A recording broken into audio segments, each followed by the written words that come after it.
কুমিল্লা জেলা বিএনপি স্থায়ী কমিটির কর্মসূচিতে যেতে চাই এবং সেখানে এই মুহূর্তে কথা বলছেন বিএনপি নেতা এজেডএম জাহিদ হোসেন। আমরা সরাসরি চলে যাচ্ছি সেখানে।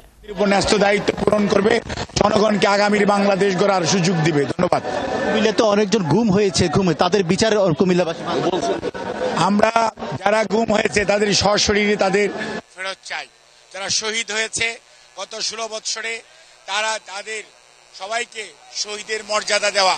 শুধুমাত্র 24 জুলাই যারা হয়েছে তারাই যে শহীদ বীর জাতীয় বীর তা না। গণতন্ত্র পুনরুদ্ধারের জন্য বিগত 16 বৎসর যাবৎ যারা রাজপথে লড়াই করেছে এবং শহীদ হয়েছে সবাই জাতীয় বীর।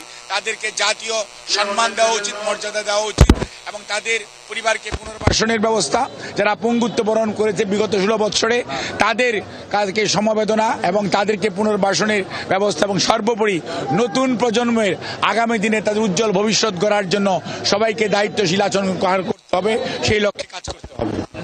আজকের এই যে সমাগম, বিশাল সমাবেশ, কি বলবেন? সবাইকে ধন্যবাদ। মানুষে গত 16টা বছর আন্দোলন করেছিল, আন্দোলনের শেষ ফসল পেয়েছিল 24শে অগাস্টে।